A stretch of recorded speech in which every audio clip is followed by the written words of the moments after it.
J'espère que cette mobilisation va faire comprendre à tous les locataires et au-delà à l'opinion publique qu'il y a un enjeu majeur de solidarité nationale à travers cette baisse importante des APL. 1,5 milliard en moins de baisse des loyers, 400 millions de baisse des APL avec les moins 5 € par mois, c'est une attaque inédite. Il fallait être tous ensemble pour défendre les APL parce que les APL, ça permet aux locataires de se loger, ça permet aux HLM de travailler normalement, ça permet aux accédants à la propriété modeste de le faire.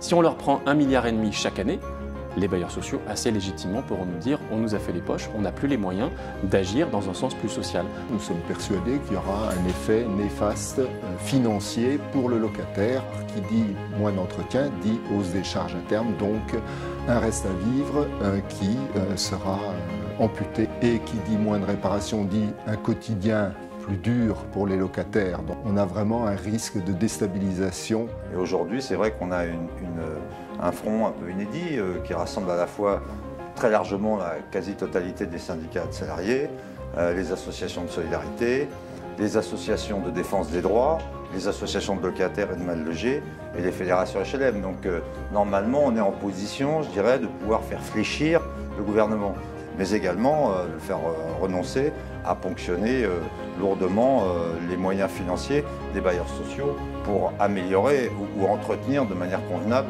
les conditions de vie des locataires. C'est vraiment une question républicaine. Et cette unité des dynamiques associatives, locataires, élus et mouvement HLM montre bien qu'effectivement c'est un choix de société que nous défendons. Il y a un danger énorme parce que ça va priver d'un certain nombre de sociétés pour avoir un autofinancement suffisant. Certaines vont même être en situation de quasi-faillite. Donc c'est pas, on ne peut pas laisser faire ça, surtout que bon, derrière il y a beaucoup de salariés aussi, il y a des locataires mais il y a aussi des salariés. Notre métier, c'est la prise en charge du public à la rue, à la suite de différents accidents de vie, notamment d'accès au logement. On imagine bien que la réduction de l'APL de 5 € plus toutes les mesures qu'on entend, notamment les moins 60 €, vont poser des problèmes. Et puis on a aussi une inquiétude sur l'accès au logement. Donc il était effectivement fondamental que nous puissions nous mobiliser très vite sur ce sujet. On y voit une menace très directe contre le logement HLM de notre pays. Les annonces qui sont faites nous inquiètent beaucoup. Aujourd'hui, c'est une étape extrêmement importante qu'on soit tous réunis à plus de 60 organisations pour appeler à riposter.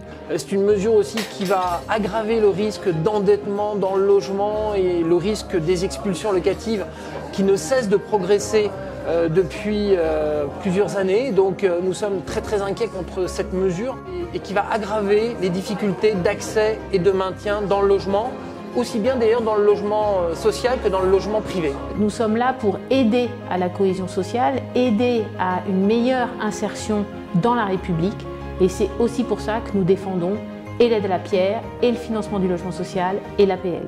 Le logement, c'est une des principales problématiques pour un étudiant et même pour un jeune globalement en France. La baisse de 5 €, ça représente pour eux des baisses considérables dans leur budget déjà global, parce que le budget global, parfois, il se joue à 5 € près. Et nous savons parfaitement que rien ne sera possible pour toutes ces questions d'exclusion s'il n'y a pas un parc social dynamique fort. Et supprimer les APL, c'est à la fois mépriser les personnes les plus défavorisées en France, celles qui sont menacées d'expulsion et qui demandent la protection de l'État, au titre du DALO par exemple, et d'autre part, c'est fragiliser le parc social dont on a absolument besoin comme solution contre la spéculation et l'exclusion sociale. On a choisi de se mobiliser parce que on sentait vraiment le mouvement HLM en danger. De cette union, on attend une défense vraiment des classes les plus pauvres.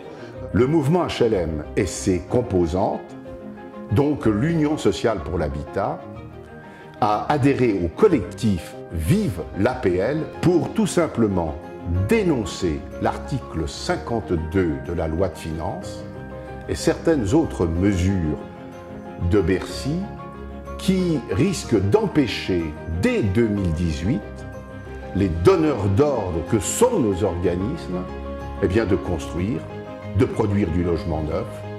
En quelque sorte, c'est moins de logements sociaux et plus de chômeurs, celles et ceux qui travaillent aujourd'hui dans les entreprises du bâtiment.